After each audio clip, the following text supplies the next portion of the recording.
Grandes momentos de la radio. Entra a... Del empleo privado, pero también hay números de lo que pasa con el sector público nacional y me voy a referir particularmente a un informe que han elaborado desde el CEPA que se titula así, la dotación del personal del sector público nacional, y habla de la pérdida de más de casi 55.000 puestos de trabajo. Guido Bambini es analista económico integrante del CEPA. ¿Cómo estás, Guido? ¿Cómo están? ¿Cómo dimensionamos estos números?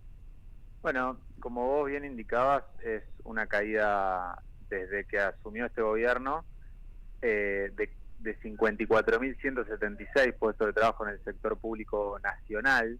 No estamos hablando del sector público de las provincias, sino solamente del sector público nacional. Es una caída de casi el 16% en términos relativos. Una reducción, cuando uno piensa, en un 16% es verdaderamente importante. En 18 meses de estadísticas por parte de este gobierno.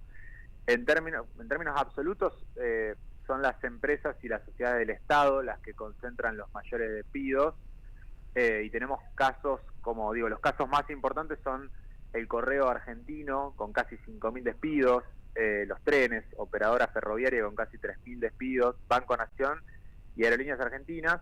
Pero el ataque a los trabajadores del sector público no es solamente, por la vía de los despidos, sino también es por la vía de la desmejora o de la pérdida de poder adquisitivo que están sufriendo estos trabajadores.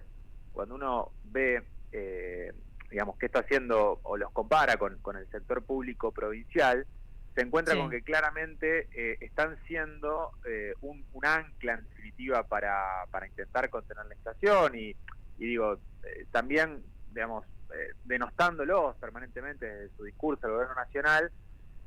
Nos encontramos, que en lo que va del gobierno de Milei, cuando lo comparamos con noviembre del 2023, a los salarios del sector público nacional, perdieron en términos reales un 31,5% de su poder adquisitivo. Estamos hablando de que han perdido un tercio de su salario en términos reales, en poder de compra. Los trabajadores del sector público nacional. Ahí incluyo, por ejemplo, a los trabajadores del CONICET, ¿no? Ahora que está tan de moda el streaming que todos estamos viendo, en el fondo del mar argentino. La semana pasada le hacían una entrevista a Alejandro Berkovich, le hacía una entrevista a uno de los investigadores que está arriba de ese buque, y el flaco se quebraba justamente, por esto, porque hoy ha perdido un tercio de su poder adquisitivo. Es muy difícil sostener tus actividades laborales cotidianas cuando percibís un tercio menos de poder adquisitivo, y al compararlo con el sector público provincial, nos encontramos con que la baja han recuperado bastante más de la pérdida. Están 7 puntos, siguen estando abajo, pero están 7 puntos contra 31 respecto de noviembre del 2023. Guido, ¿cómo estás? Te escuchaba con atención, quiero saber qué pasa. Hablabas de toda la gente que dejó de laburar también, los empleos que se pierden. ¿Qué pasa con los que todavía están laburando? Si tenés los datos de promedios salariales, ¿cuánto gana una persona que está trabajando hoy en promedio en una repartición pública por tareas de 8 horas, 9 horas al día, 5 días a la semana? Sí, ahora en la cabeza no tengo el dato promedio del sector público, pero estamos hablando de alrededor de 1 millón de pesos, o menos de 1 millón de pesos. La media salarial del sector privado está en el orden del 1.400.000. El sector público, por lo que te decía, en términos nominales, no estoy seguro de no me equivoco si digo que el promedio está por debajo de 1 millón de pesos. Hace poco me tocó dar una exposición para trabajadores del sector público nacional, puntualmente del ex Ministerio de Producción, y me comentaban que los sueldos promedios ahí rondaban 600.000, 700.000 pesos.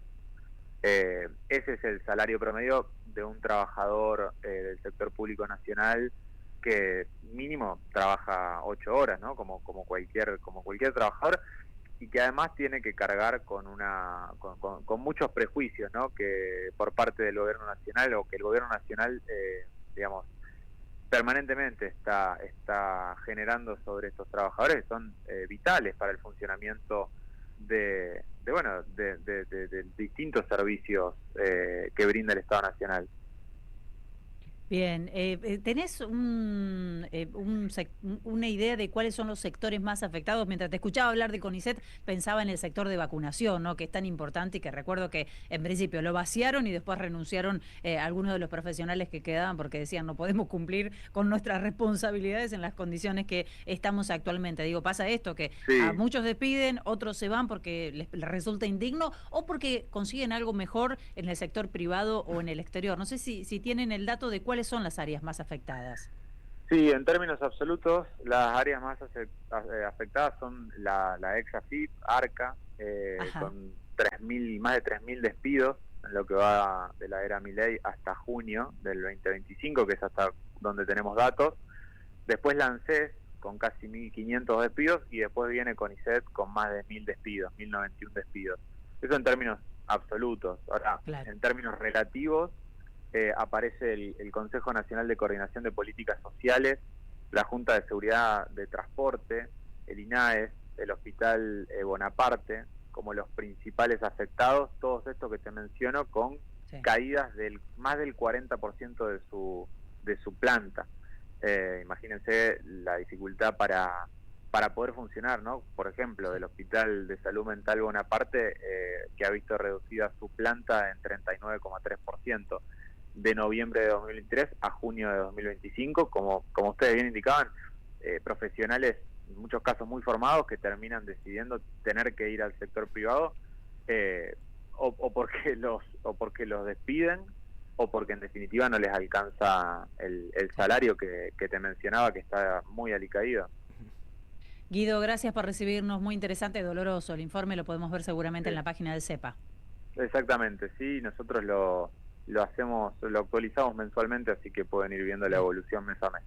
Un abrazo. Le damos un abrazo. Gracias. Guido Bambini, investigador económico, integrante del CEPA. Yair, sabés que escuché, en estos días escuché varias cosas.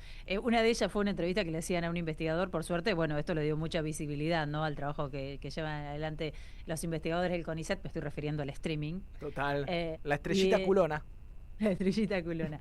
Y en una radio bastante conserva, no me acuerdo cómo le dicen a esta radio, pero bueno, le hacían una entrevista supuestamente muy interesados por los avances de la ciencia a un investigador del CONICET y de repente le preguntaban con cierta cizaña, ¿qué pasó con Batatita? ¿Es cierto que mataron a un espécimen? Bueno, preocupado, claro, tratando de buscarle no sé qué cosa, ¿me entendés? La mugre bajo la alfombra. ¿Cuánto pagaron por este equipo? No pagamos nada, es un convenio. O sea, la mala leche, ¿no?, a la hora de hacer una cobertura de algo que es maravilloso y que además generó el interés, fíjate, sin el acompañamiento de los medios. Después se sumaron, cuando empezaron a ver que la gente iba al streaming, empezó a tener otra repercusión, ¿no?